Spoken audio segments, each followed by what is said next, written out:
အားလုံးပဲမင်္ဂလာပါဒီမှာကျွန်တော်ညီကိုတယောက်ကဆက်ကွေ့လို့ရှိရင်တဲ့ဒုံမြည်တယ်တဲ့အဲ့ဒါဘာဖြစ်လို့လဲ bro ဆိုတော့က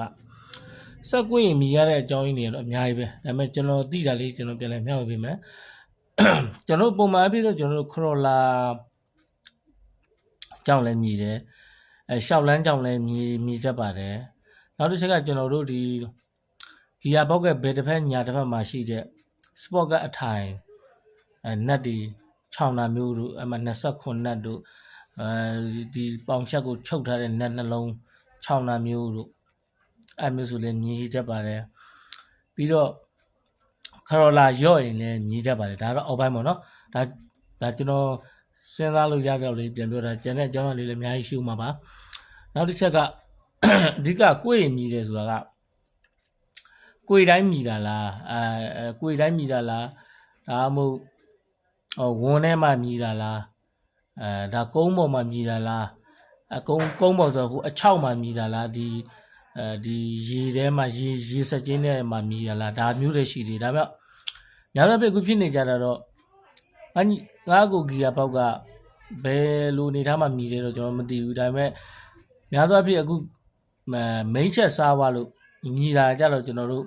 ပုံမှန်မောင်းနေကြအတိုင်းပေါ့နော်ဘယ်ကွေ့ပြီးတော့မြည်လို့ဆိုရင်ဘယ်ဘက်ကိုကွေ့ရင်မြည်တယ်ဒုံနဲ့နော်အဲ့လိုမြည်တယ်ဆိုရင်တော့ဒါမိတ်ချက်ကြောင့်မြည်တာပါတခြားထွေထူးတော့မရှိပါဘူးအောက်ပိုင်းလေးတွေနဲ့ဘယ်ညာခရော်လာတစ်ချက်စစ်ပါဒီတဲ့မှာမမြည်ဘူးကွေ့မှာညာဘက်ကိုကွေ့မှာမြည်တာလို့ဘယ်ဘက်ကိုကွေ့မှာမြည်တာလို့မျိုးဆိုရင်တော့ဒါအကို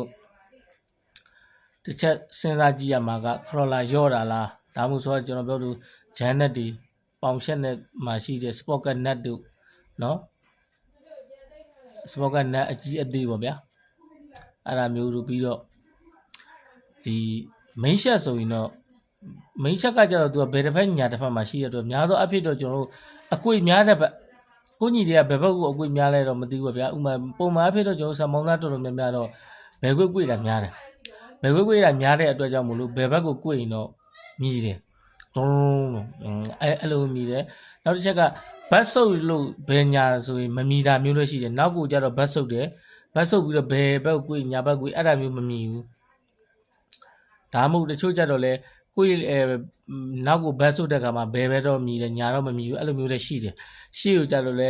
ဘယ်ဘက်ကိုကိုယ်မှမြည်တာမျိုးရှိတယ်အဲ့လိုမျိုးဆိုရင်တော့ကျွန်တော်ဂီယာဘောက်တွေ